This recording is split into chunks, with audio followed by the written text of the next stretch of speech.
Good morning. Welcome to Nadine at 9. I am your host, Nadine, and it is 9 o'clock. Thus, Nadine at 9. I am coming to you live from the beautiful Lake of the Ozarks in the beautiful Lake Ozark Real Estate of the Arts studio. It is amazing in here. I hope that you all have been having a great week. It was nice to enjoy a little bit of cooler temperatures the beginning of this week. I always like that. Well, I was actually camping this weekend, and I was in pants and a sweatshirt, so that was kind of fun, sitting around the campfire.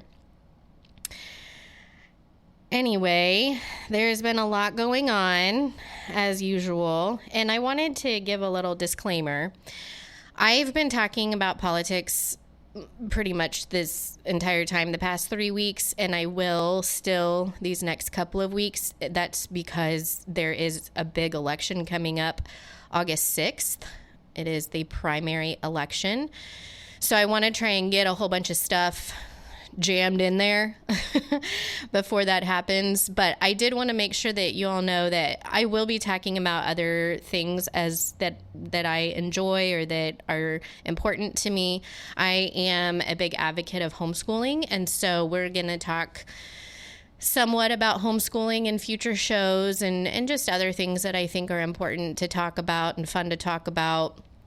So keep listening, even if politics aren't really your cup of tea.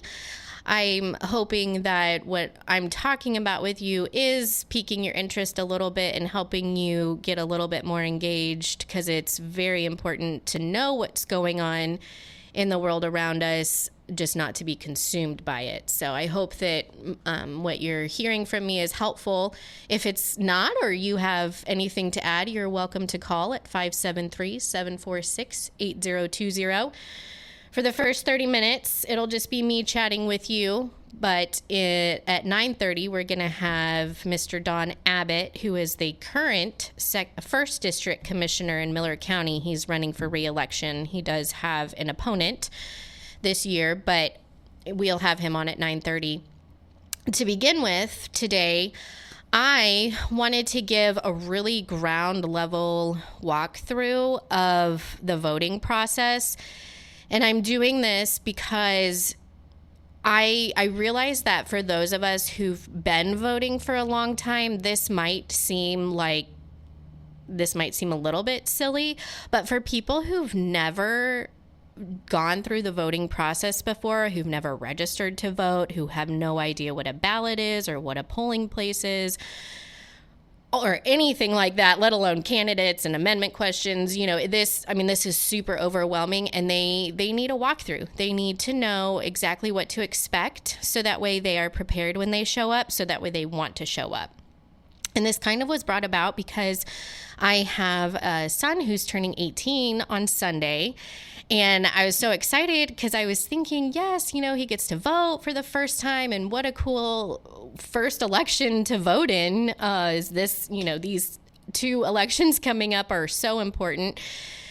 And then I started thinking about the fact that, oh, wait, the deadline to vote for the August 6th primary was the beginning of July, and I don't know that he got registered to vote. So that was very much a failure on our part that we didn't make sure he got registered. But he did get registered, and he is in the system to be able to vote in November. But I just wanted to say that because if you have kids or know of other kids, or maybe you're a teacher and you are around kids a lot, and they are 17 and a half, they're going to be 18 by the time the November 5th election comes around, please get them registered to vote now. They have until October 9th. Is the deadline to be registered to vote in the state of Missouri before the November election. So there's still time to get registered for that. But again, there is the election also August 6th, which the deadline is passed for that. But I'm still going to walk through what that would look like for new voters going into vote on August 6th. A lot of it's going to be similar to November, but First of all, to register to vote, you will need the last 4 digits of your social security number. I've always had trouble saying that clearly. Your social security number, your valid driver's license, or state issued ID. So I'm going to give you this information based on if you are a U.S. citizen and a resident of Missouri. If you're in a different state listening, you're going to have to, unfortunately, I can't do all 50 states, but you can go and find that information pretty easily on your Secretary of State website for your state. So in Missouri, you can just Google register to vote Missouri, and it will pull up, the very first thing it'll pull up is a link to register to vote on the Secretary of State website, which is also usually acronymed SOS. It's not an emergency. It's just the Secretary of State. Anyway, so you'll go on there, and it's very self-explanatory. It gives you an option if you want to check to see if you're already registered. You know, sometimes if you move and you forget to re-register, if you've moved districts or you've recently moved to the state. I know we've had a lot of people come from other states here, and you need to check. So you can do that there very easily, or you can click to register to vote. And that is very self-explanatory. It's just typical information, your name, your address. Make sure you enter all of it exactly how it should look on your voter registration card, so that way it matches up, because the Secretary of State is responsible for making sure that all of the registration, the voter registrations and IDs match up, that they're all valid, that everyone is actually still alive who is voting, and that they live in this state, and that they are a U.S. citizen. These things are very important, and we want to make sure and uphold the letter of the law with this. So you're going to enter all this information onto the Secretary of State website. You'll need, like I said, your driver's license number or your Missouri issued ID. You can also get a free Missouri issued ID that's a non-driver's license. You can find that information on the Secretary of State website as well. So you enter this information, and the one thing that might be a little bit different for new voters who maybe just aren't in the political sphere, they just aren't really sure what they believe yet, and that's fine. I mean, you know, as long as we live, we should be learning and striving, in my opinion, striving to live how the Bible instructs us to. And so that's, you know, you have to learn, you have to grow. So one of the things that you will click is your party affiliation. And what that means is, do you want to be part of the Republican Party, the Democrat Party, the Independent Party, or do you just not want to be affiliated? And I'm going to say this especially to young kids coming up. You know, I closely align with most Republican values, so that's what I would click. That is my decision, and I just want to encourage new voters to make the decision that you believe is for you. And if that takes some time and some prayer, then take it to make sure that you are aligning with the party that you believe is truth and is right for you. Don't feel like you need to just go into this and click the box that someone told you to click. So obviously, you know, I'm going to try and encourage people and my children to walk according to biblical standards. And so that's my hope for them. But at the end of the day, they need to be the ones making these decisions for themselves. And so I just want to encourage new voters, just pick the party or pick unaffiliated that you align with. Don't feel pressured into one way or the other. You can always change this as well. That is another option on the Secretary of State website, that you can change your party affiliation. The reason why this is important is because the election that's coming up in August, the primary, is an election that is held within each party. So again, since I align mostly with Republican values, I will vote in the Republican Party primary, which means, especially in Missouri, since we are generally seen as a Republican state, also people might say we're known as a red state because red is the color of the Republican, blue is the color of the Democrat. So in Missouri, since it's seen as a Republican state, there are generally a lot of people running in the primary election as Republicans. So during the primary, just for example, I'm going to throw this seat out there.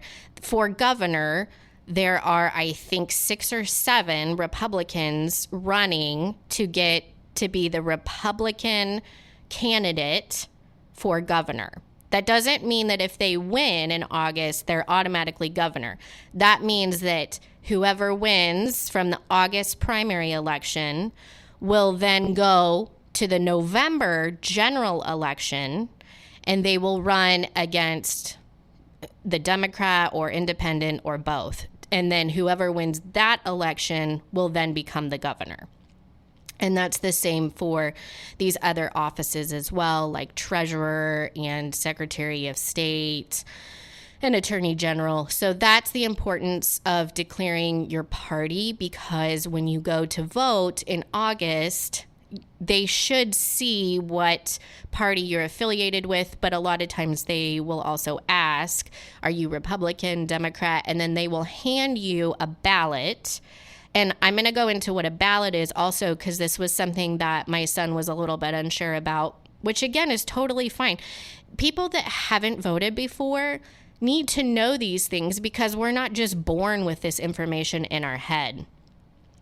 So a ballot is the piece of paper that will have all of the names running for each office that's up for election. So like I had said, governor, there's obviously other ones as well. There are statewide offices that'll be on there, like governor, attorney general, lieutenant governor, so on. And then there will be offices on there that are specific for your county and your district. So the state is divided into counties, and then the counties are divided into districts.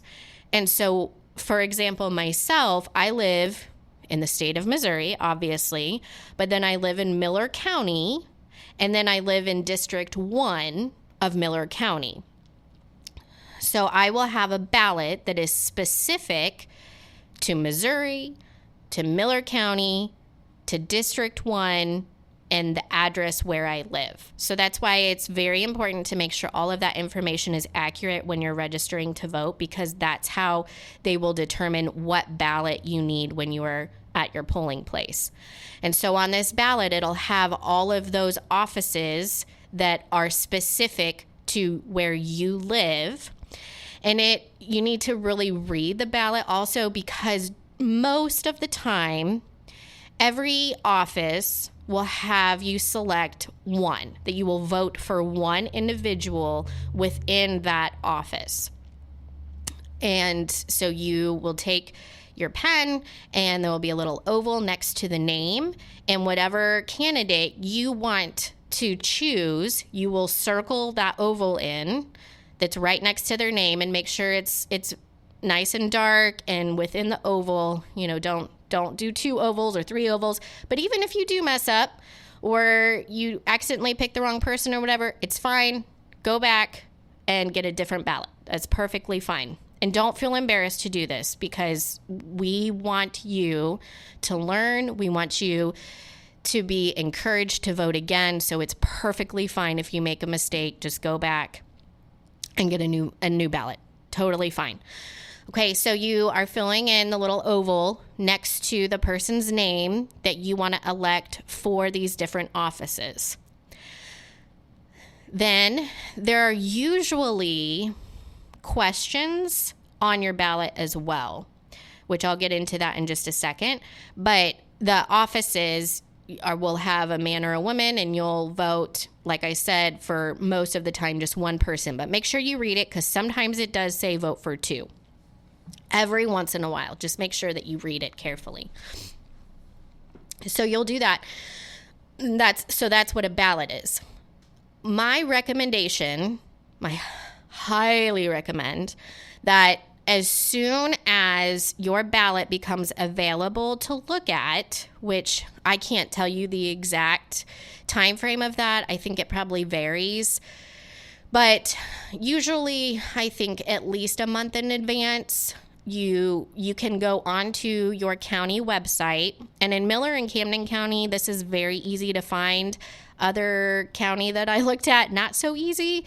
But you can look on the county website, because the county clerk is in charge of all of the election stuff for your county. So they will have all the information that you would need for where or how to get your sample ballot should be listed there. If it's not, go ahead and call your county clerk and ask them, say, I'm at this address. They'll ask for your name, birth date, and address, and then have them send you a sample ballot. The reason why this is really important is because, like I said, coming up, just for governor alone, I believe there are 6 individuals running in the Republican Party.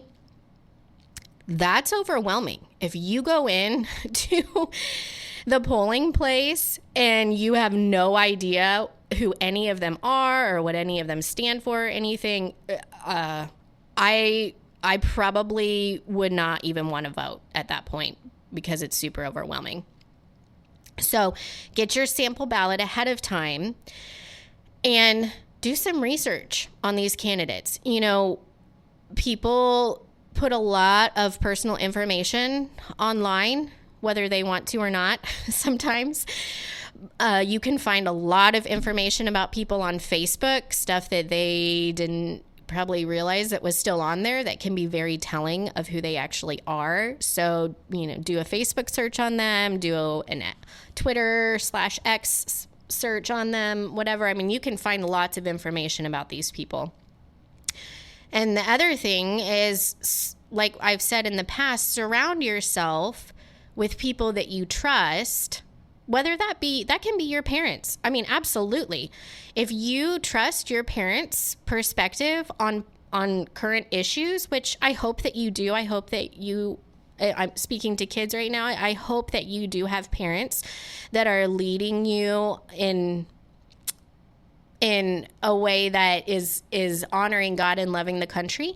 So absolutely, parents you trust, and might be teachers. In my case, I'm my son's parent and teacher, but anyone that you trust. If you don't have anyone like that in your life, feel free to reach out to myself. I'd be more than happy to talk to you about certain candidates, not to tell you who to vote for, but just to encourage you in what I have learned about certain candidates, because that's really important before you go to vote, to know who you're voting for and why. And I know that this can seem really overwhelming, but it is so important, and we have the freedom to do this here, so let's not waste it. Let's not take it for granted. Let's not push it to the side and wait for someone else to pick up the torch and run. Let's pick up the torch ourselves and make a difference, okay? So you're going to have this ballot, this sample ballot. You're going to have some time to research these candidates. And then when it comes time to find your polling place is just the word that we use for where you're going to go and vote, okay? And that, I don't know what it'll be in your county. In my county, it's a church. In other counties, it can probably be a school, or maybe, I don't know, some government building. But you can find that information on your county website, or by calling your county clerk. If you're unsure about anything, just call your county clerk. That's what your tax dollars are paying for them to do, is to help you. So don't be afraid to call them and have them help you. So you'll find your polling place.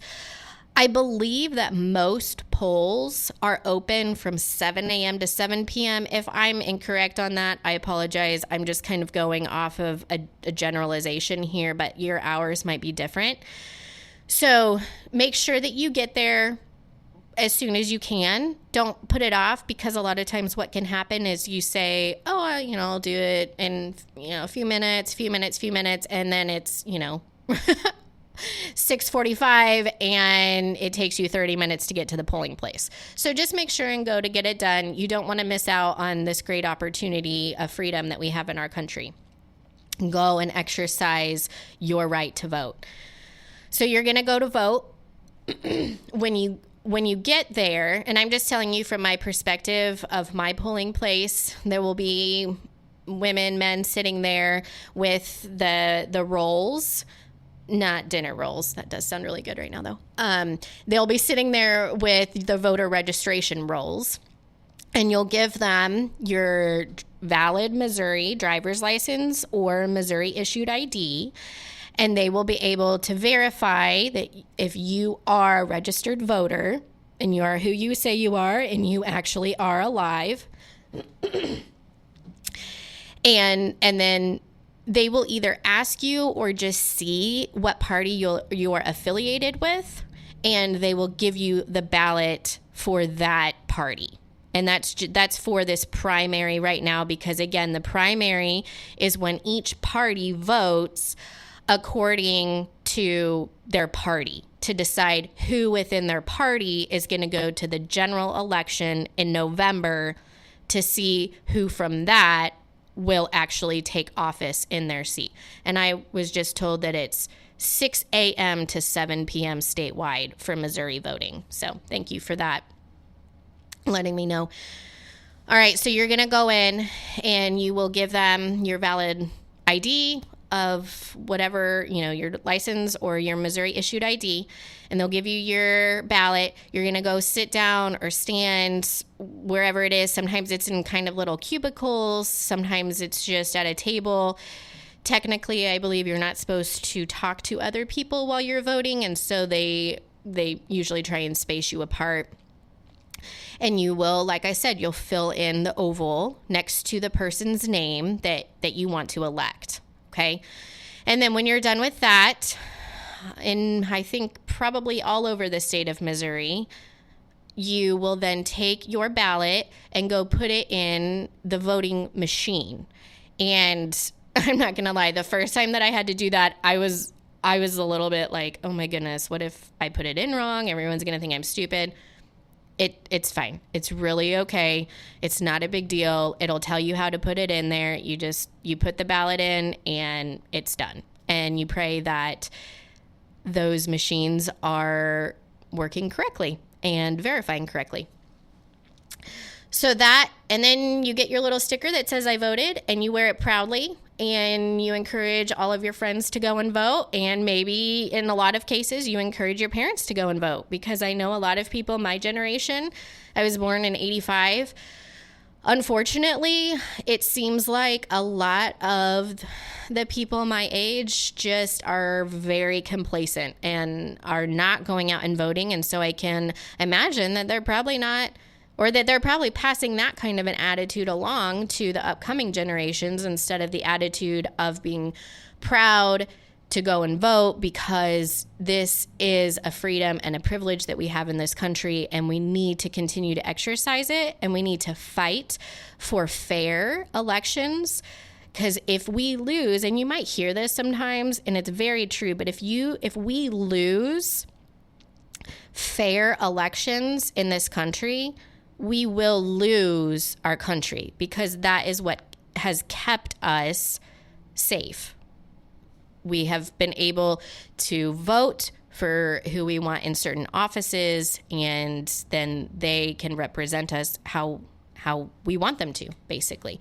So anyway, fight for those things, stand up for what is true, be someone of integrity, and encourage other people to go and vote. And like I said, if you are having some trouble knowing who to vote for, or just feeling a little bit overwhelmed, or maybe you want to know more about each office, which is something I for sure want to know more about each office. We talked a little bit about that last week, and we're going to talk about it again next week, because that is a big part of having skin in the game and feeling like your vote matters, is caring about who these people are in these positions. And in order to care who's in that position, you kind of need to know what they're doing. So these are all things that are going to take time for you to learn, but the best time to start is right now. So make sure that you start working towards these things and you enjoy the freedom that we have, because as Ronald Reagan wisely said, freedom is never more than one generation away from extinction. So we need to protect that. And you guys, this upcoming generation, this new band of voters that's going to be up, we need you guys desperately. So I hope that you take this call seriously and that you start this movement of being more proactive in our elections. And it doesn't mean that needs to rule your life. It doesn't mean that you need to be watching the news every single day, because I don't think that you do. It just means that you need to get good, accurate information, maybe a few times a week, things like that. Just make sure that you're staying informed and that it's coming from trusted sources. So we have about 4 minutes before Mr. Don Abbett hopefully will be calling in. And I was just going to briefly go over that on this upcoming August ballot, there will be 2 amendment questions. One is Amendment 1 and one is Amendment 4. And when I say amendment, I mean these are questions that would make an amendment, which is a change, or an addition, I should say. It makes it's an addition to the Missouri Constitution. So there's the United States Constitution, obviously, and then our state of Missouri has its own constitution. And right now, we can have amendments made to the Constitution by a vote of the people. And so in August, there will be these 2 amendment questions. And one sounds really great because it's talking about cutting taxes. I just want to encourage you to read the amendment question. Again, this is why it's important to get a sample ballot ahead of time.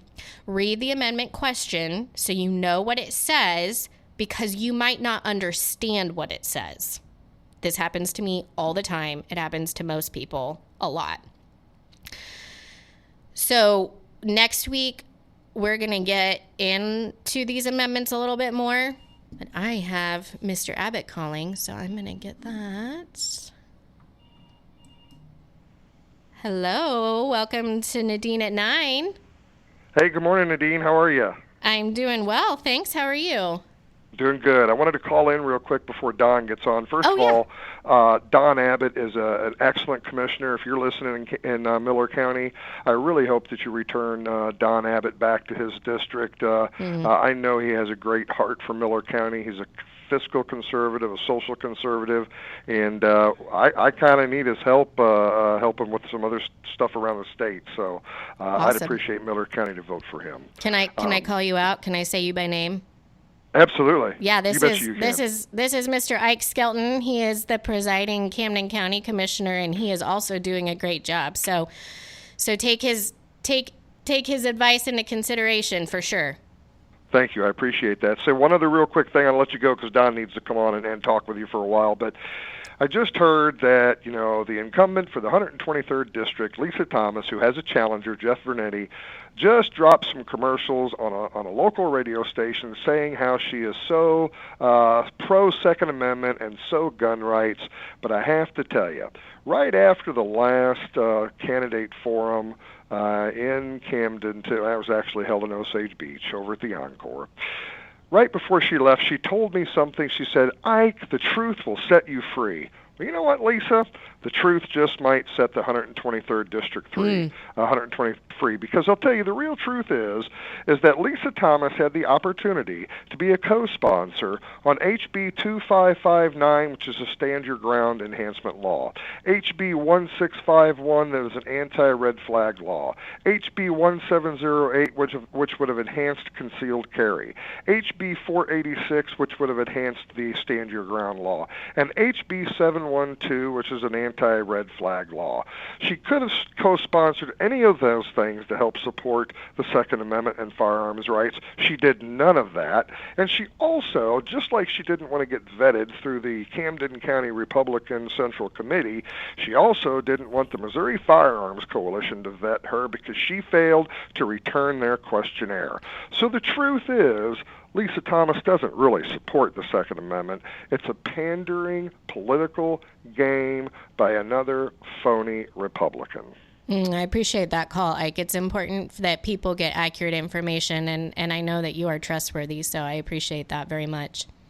And you can contact the Missouri Firearms Coalition. That's what I did. They'll tell you the exact same thing. Appreciate you, Nadine. You got a great show. I'm honored to be part of the lineup with you on DAM Radio. Same. And have a great day. Thanks so much, Ike. Thanks for all that you do. I appreciate you. Bye-bye. Bye. Well, that was Ike. He was on last week. If you missed him, unfortunately, you can't go back and listen to it yet, but hopefully soon we will have those shows. And I think that this is done now, so here we go. Welcome to Nadine at 9. Yes, Nadine, this is Don Abbott. Yes, hello, Don. Thanks for calling in. How are you today? Doing just fine. Are you getting stuff worked out on the farm? I'm actually in the office this morning trying to work things out here. Double duty. I guess. Yes. Well, I know that you are a very busy man. You have lots of stuff going on. I appreciate all that you do for our community. So we'll just get right into it. And what you talk for as long as you have time to, and we will appreciate as much time as you can give us. Okay, I've got at least 15 minutes here, so we can go. Sounds good. Yeah. So I guess my first question, obviously you are a current commissioner. How long have you been a commissioner? I'm in my fourth year of my first term, elected in 2020, so about 3.5 years as of right now. Okay. And this was something I was just thinking about. Do commissioners have term limits, or basically can you just be a commissioner as long as people keep electing you? There's no term limits as far as I'm aware of. I know some of the commissioners in our district, we've got a West Central District commissioner, and one just retired out after 30 years. Wow. So, our presiding, he retired in 2020. With 20 years, or 2022 with 20 years in. So, wow. Yeah. Okay. Yeah. Well, that answers that question then. So you started in 2020. Was there a reason behind that? Yes, over the years. I mean, I've followed politics and followed government and stuff my entire life. Was always pretty busy and never did think I would get involved in it, but had to do with the management of our tax dollars. I looked at this, running for this position, as a taxpayer, not as a politician, which I'm a very poor politician, but I am able to funnel money and have a good understanding of money and how it works, and that was the reason that I actually got started in this. I always had heard commissioners talk about, there's no money, we need to raise taxes, and I feel that we're taxed to death already, and yeah. I thought, let's see if we can't figure out if there's savings here that are not being looked at. So that was the reason that I actually decided to run for our county commissioner. Okay, great. Do you feel like that's something that you've been able to make a difference in? I really do. I have a hard time talking about the accomplishments. I'm not much on talking about myself, but well, that's why I want you to. So well, I know that it's we've got good good records. We got budgets that show the difference where we're at right now and where we were at in 2020. Our general revenue account has grown from, I think we was at about 1.6 million in general revenue surplus funding. This year, it looks like we're going to finish the year out at somewhere around 6.5 million. Wow. We've built up some funds. We called it a payroll fund out of money that we were already taking in, but was not being distributed. So we put it back to kind of help us along with, if we get in a bind in our general revenue account, we can always help our payroll account with this payroll fund that we set up. And right now it's pushing $1 million, and we didn't get that one started until late 2022 before we started putting any money into that thing. And it's money that we were receiving that we were paying on our bonding issue for a TIF on Pruitt's Point. And whenever that TIF paid off, we took half of that money and funneled it towards this payroll account. So, we've made some huge improvements there. Road and Bridge is one that suffers along pretty good, but our budget for Road and Bridge is not much higher than it was whenever I took office, and we've cut expenses there. Our repair bills this year are probably not going to reach 100,000, and whenever I came in office, the year that I came in, the prior year was 375,000.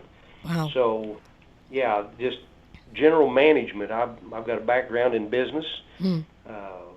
Been successful at that, and I've put that to work here in the county. Yeah, it sounds like it.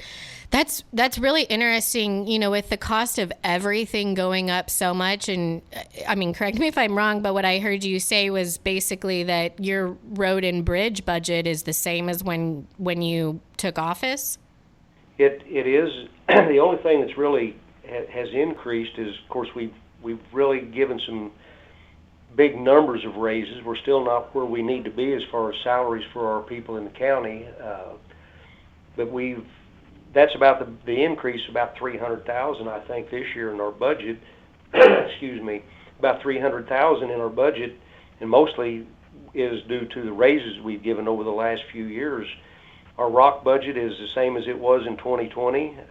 Whenever I came in, or the year prior to me coming in, we've increased some of the other things, culvert pipe replacements and things like that. We've added a little more money, but we've taken it from other areas. So we eliminated a lot of our debt.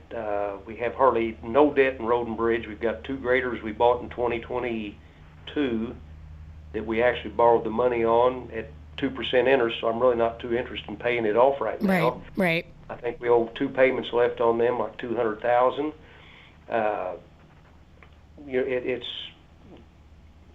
We sold dump trucks. We've been leasing dump trucks, and they were always just turned back in, and the leasing company made the money on them. Last year, we actually bought our dump trucks out and sold them, and we actually made almost $450,000 on selling the dump trucks out, enough to actually pay the leases on our new ones, more than pay the leases on our new ones for the 2-year term. So those all add up to savings. When you're not paying interest and payments, it makes a lot of difference in the money it frees up. Absolutely, yeah. I appreciate what you've been doing there, and those are things that I don't know. I don't know all of those things that you guys are doing on a day-to-day basis, but it's absolutely affecting our community and it's benefiting our community. So I really appreciate the work that you are putting in, you and the other guys are putting into making sure that our money is being spent properly. So I think that's really great. It's very important. Well, one of the things that I looked at pretty hard when I came in was trying to get all the office holders on the same page, it seemed to me like that all the offices, all the other elected official offices were kind of an island of their own, and they turned in a budget and it was approved, and they were never encouraged to work hard not to spend their total budget.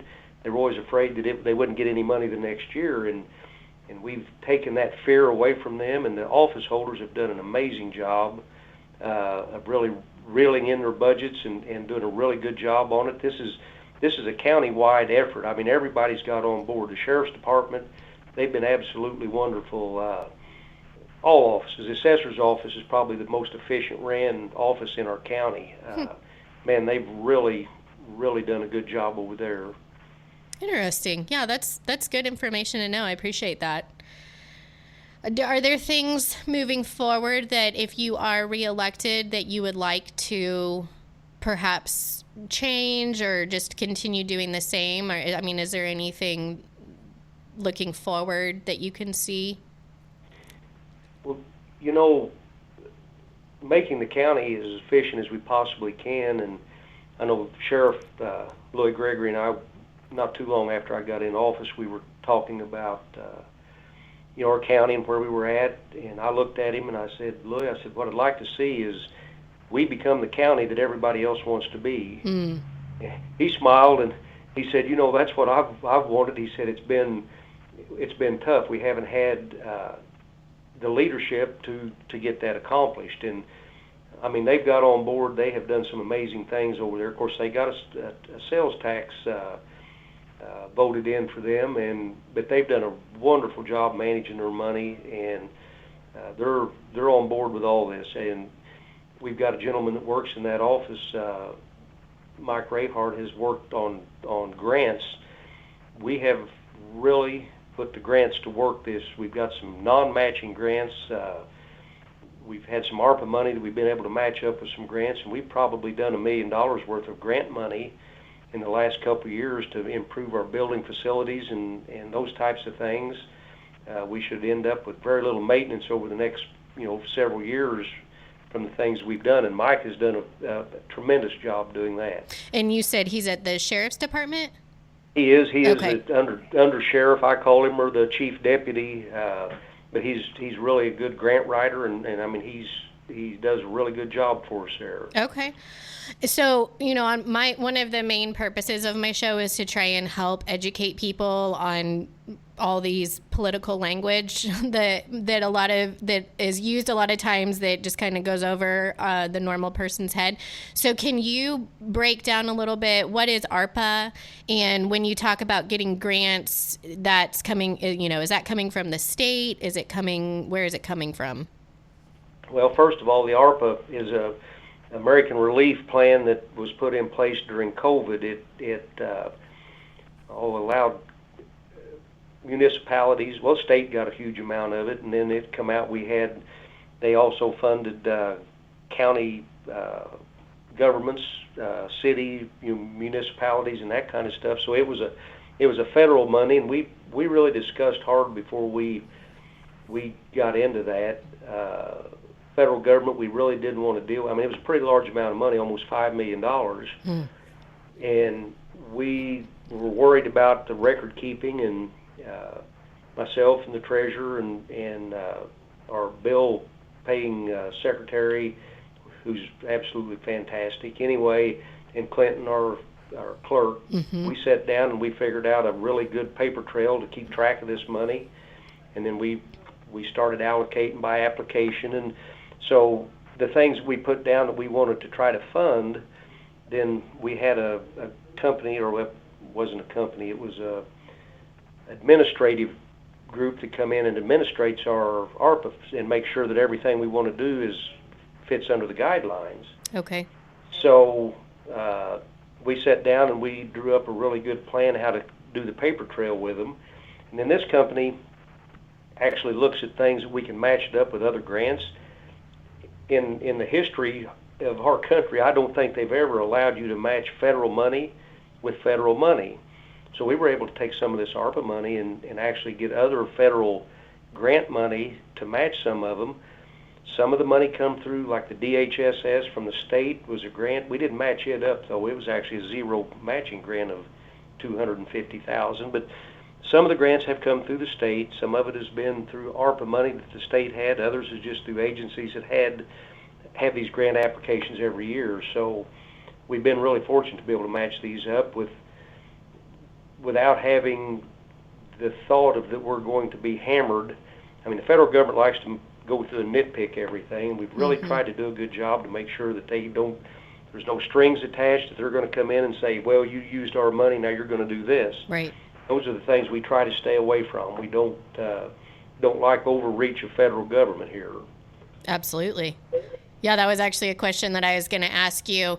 You know, I know you, and I know where you stand on a lot of things, but definitely for our listeners, I wanted to make sure that they heard that as well, that you're not just interested in taking money blindly, that if you're taking money from the federal government, it's well thought out. We've actually turned down some pretty big amounts of money from federal government because of the overreach and the strings that they want to put on them. And that's one thing I can tell your listeners, that I absolutely do not stand for overreach of government, whether it's at the city, county, state, or federal level. We've got way too much overreach the way it is, and I will fight tooth and nail, push as hard as we can push until I guess they put us in jail. Maybe, I don't know, but yeah. I believe in pushing back on all this overreach of government. Absolutely. It's ridiculous. Yeah, I appreciate that about you, and I know, and I can assure everyone that when you say that, it is accurate, that you're not just trying to get votes. That is actually how you operate. So Miller County is very blessed to have you. I appreciate that. I kind of, again, like I said, I know you. We've had conversations in the past, but just for the voters to get to know you a little bit more as well, could you switch gears to a little bit more of a personal side? And just, one of the most important questions that I usually ask any candidate is where they stand on the life issue. When is an abortion okay? Just, all along those lines. Could you share a little bit about your thoughts on that? I don't, that is a tough subject, but I am a Christian. That is my moral guideline. And, when it comes down to the life of a mother, I don't know that I have the ability to step into the middle of that. At the end of our life, we're all going to be asked the questions of why we've done some of the things we've done in life. So that decision in itself comes down to the person having to make it. Now, on the rest of this is where we have people who do not, we've got all kinds of ways out there to prevent unwanted pregnancies and stuff like that. Whenever it comes down to the fact that you didn't do the things you should to prevent that, I stand absolutely firmly against abortion. Yeah. Yeah, absolutely. I agree. I did also have, one of the big hot topic issues is obviously the casino. There's been lots of talk about an Indian casino or private-owned casino. So could you just share your thoughts a little bit from, an current commissioner perspective on a casino in Miller County? I can, and I know you and you've been in some meetings that I've been in. Mm-hmm. Yeah. And we've talked about this on the very beginning of this, whenever it was the Osage Nation looking to do a casino, and we thought, well, we don't want that. The fact that the Lake of the Ozarks is going to get a casino, I don't think there's any way we're going to get it stopped. So my concern then became, if we're going to have one, then we need to have some control. We need to have some revenue stream out of it. So that was the direction. I think you and I talked about that. Mm-hmm. That if we knew that we could absolutely not end up with any, that would have been okay. But I never did feel that was going to happen. At some point, we're going to get one. So let's say now we've got two in the works. Apparently, we've got a state gaming casino that is going to be on the ballot for a constitutional change, so they can get another facility on the Osage River, and we've got one that is going to be regulated or is in the hands right now of the Department of Interior, which is the Osage Nation, and it has to have the sign of a governor. Well, there's absolutely no clear path that there will not be a governor sign something to allow that. The Department of Interior will get their project done, and they'll wait on a governor. They're pretty patient. They will wait, and eventually they will get it done. And the Department of Interior is a federal level, correct? Yes, it would all be, I mean, it pretty well takes, it becomes, the land that they end up with becomes sovereign, so there's no control, no local anything. And, even though the Osage Nation, some of their talks have been, we're going to be generous, we're going to give, we'll give money, we'll support certain things. Well, they do support certain things, but it's to their picking. It's not like, hey, we'll give Road and Bridge some money, sheriff's department, schools, and things like that, and they've donated some good money. But the cost of that infrastructure and stuff that we're going to have to maintain as taxpayers is going to have to be paid out of tax dollars somewhere, because they fall under the same guidelines as everybody else. Right. They will ask for infrastructure, and we'll have to provide it, whether it is Lake Ozark or MoDOT or whoever it is that they're going to have to deal with. And they produce zero tax revenue. And the other portion of that one is that if they come in and build shops, which we don't know their plan, they've never told us. We know we're going to build shops, we're going to build restaurants, we're going to build a golf course, put gas stations in. They pay no taxes, so that means it puts every other business around them on an unlevel playing field. We're having to now compete against somebody who can sell items 30% less than the business across the street. And the reason why they can do that is because they're not paying in the same taxes on their buildings, correct? They're exempt from any state tax, right. Local tax, property tax. So that becomes a real issue. And my concern more is about not gaining revenue, but it's about losing revenue that we already have from the businesses that have worked around that lake to build a lake, and now then we put them in an unlevel playing field where they cannot compete. I disagree with that type of business profile. I don't like that. So sure. We took the stance that we think competition will curb some of this, so that is the direction that we as a county commission has taken, is that we'll support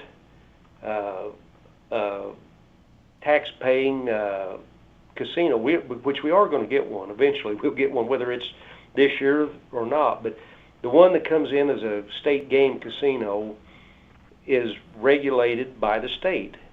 You've got the county and the city, which will be Lake Ozark. If it passes, we'll be able to have some input into that.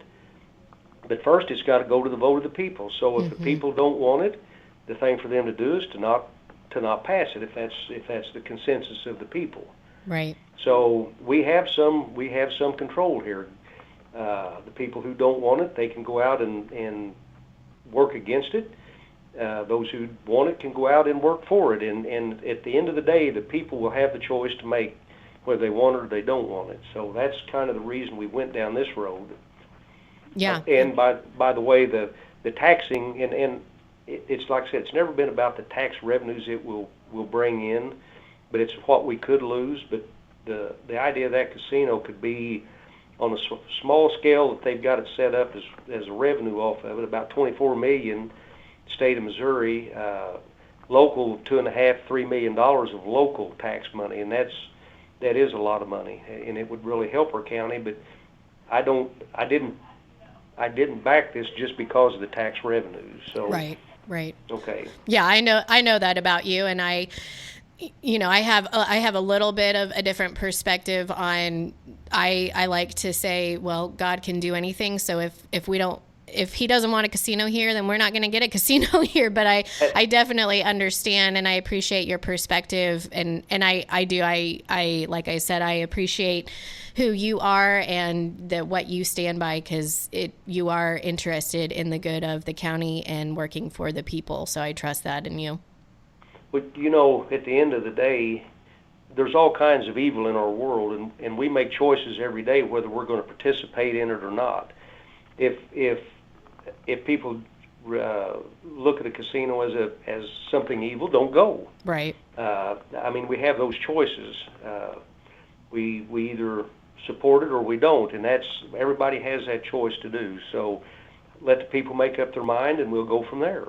Yeah, absolutely. Yeah. I mean, that's one of the great things about where we live is that we do have the opportunity to have democracy and going to vote. And that's part of our constitutional republic is everyone can have a vote and you can have a voice. So make sure it's heard. Yeah. And on that topic of voting, I'm in a race here. I would appreciate everybody's support and vote, but in the end of the day, I want everybody to go out and vote. We live in a nation that we've got 8 to 10% of the population making the decisions for 100% of us. We need to get out. We go to the polls and we end up with a 6 or 8% turnout. Why are we allowing that to happen? Why are we not getting out in masses and doing the voting that we are allowed to do? It's our duty to begin with to do that. Absolutely. And we need to be doing that. So, all the listeners out there today, make sure you get out and voice your thoughts and your concerns on the day of election. Absolutely. Yes, I appreciate that. That is what I'm hoping that this show is helping people feel a little bit more prepared to go out and vote so that way they actually want to go and vote. So I appreciate you saying that. It's our duty as a citizen, but it takes a lot of work. We can't, you can listen to all the radio ads and the mailers that you get in the mail on everybody and who they are, and it takes a lot of real effort to go out and actually learn the person running for the position. And, my wife and I have been married 44 years. I'm not sure that we actually know each other. I mean, it's amazing how hard it is to actually get to know people. So when we get 5 names on a ballot and we don't know any of them, and we just say, well, we'll toss a coin and we'll vote for someone, we need to do a little bit more research, and we still might make the wrong decision, but we need to be at least going out and applying ourselves to find out who they are. Absolutely. And it's always going to be the wrong decision if you don't go and vote.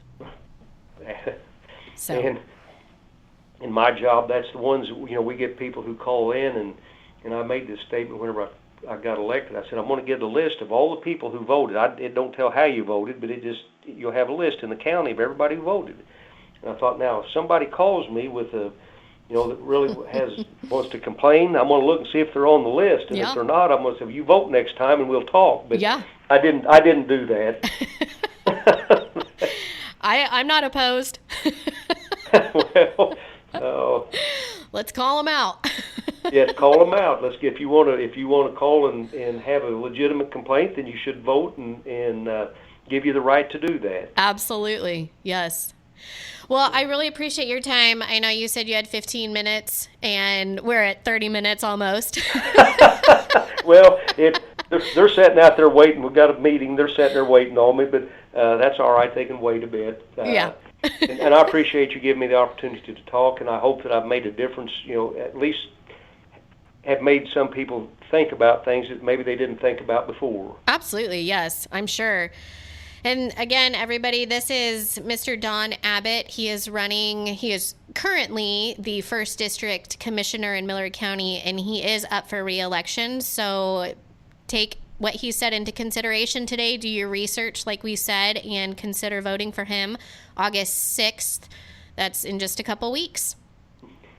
Nadine, I appreciate you giving me the opportunity to talk today, and I appreciate all the voters out there who give me the opportunity to serve, too. Yes, well, we appreciate you. Thank you so much, Don. Enjoy the rest of your day, and have a good weekend. All right. Thank you, Nadine. Thank you. Bye. Bye. Well, yeah, that was Don Abbett.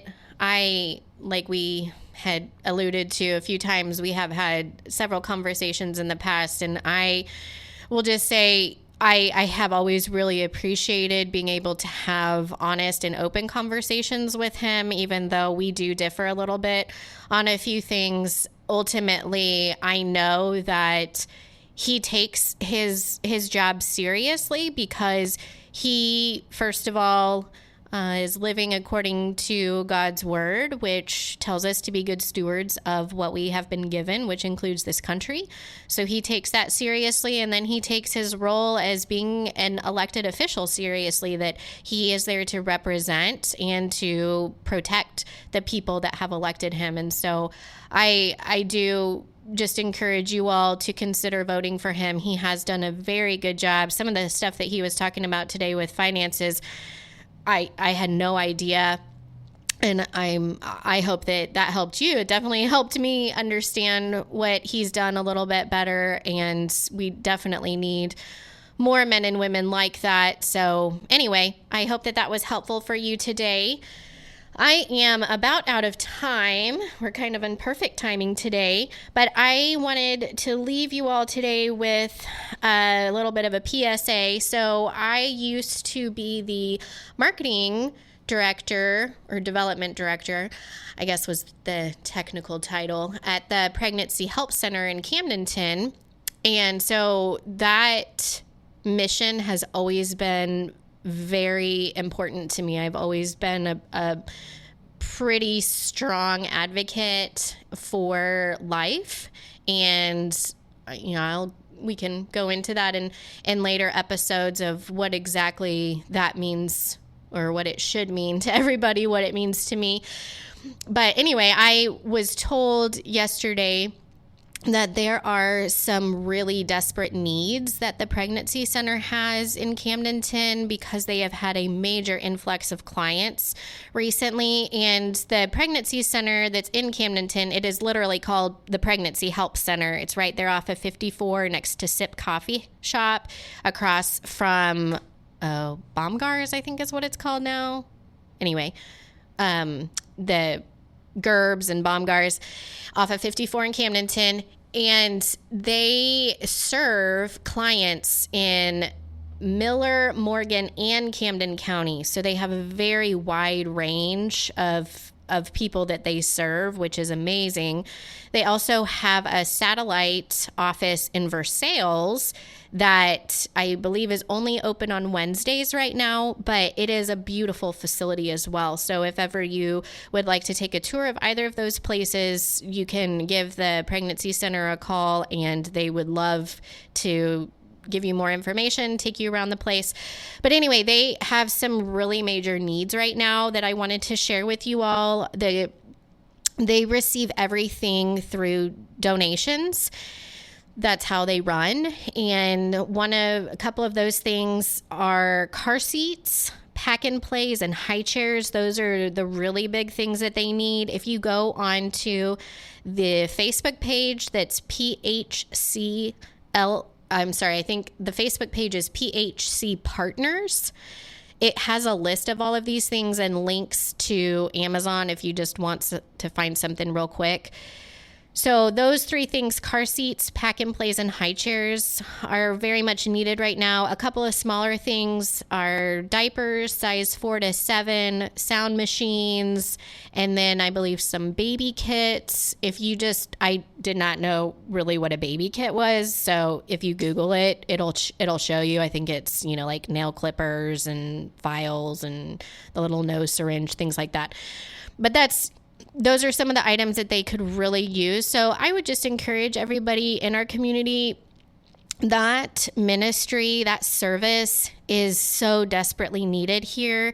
It is such a blessing to so many families. They truly serve the entire family. It's not just for babies. It's not just for moms. It's for dads. It's for other children. They really are a blessing. So I would encourage you to look into supporting the pregnancy center and maybe donating some of these items or going to check them out. They always are in need of volunteers as well. So anyway, that's in Camdenton, and the donor website is phclozpartners.com. You can find out a bunch of information there, and I will try and post these items needed, if possible, on our Facebook page. We're still working a lot of kinks out here at the beautiful Lake Ozark Real Estate of the Art Studio, but it has been amazing. JR has done a great job getting state-of-the-art equipment and really great sounding mics and telephones. And this is coming out of his pocket. So he really believes in what he's doing, and he's given all of us this amazing opportunity to partner with him. So anyway, we're working kinks out, but I think it's going pretty well so far. I'd like to know what you think. I will be back next Friday with Miss A probably, but I'm going to talk a little bit more about just the election process and the different candidates that are running. And if you have any questions, again, you can feel free to call in next Friday from 9 to 10. And I just want to remind you that until next time, let's not act like children.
Escape.